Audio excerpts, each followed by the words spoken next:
பனை மரத்தாயில் உழுற தூசி கூட பணம் எடுத்து அதுக்காக தான்.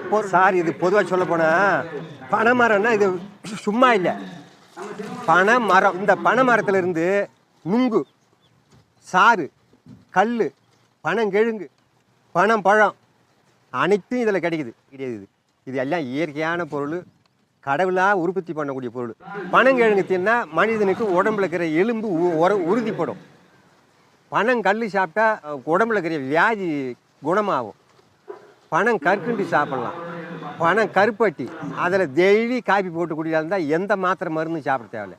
பனை மரத்தாடியில் படிது பாரு தூசி, அதை பெருக்கி வாரியும் போய் குப்பையில் கொட்டினா அந்த குப்பையை கொண்டு போய் கொல்லியில் எருவா கழிச்சோம்டானா அதில் பயிரிட்டோம்டானா அவ்வளோ ஒரு மகசூல் தரும். அதுக்கு தான் பனை மரத்தாயில் உழுற தூசி கூட பணம் எடுத்து அதுக்காக தான். அந்த பனை மரம் இருக்கிற இடத்துல நீர் வளம் இருக்கும்.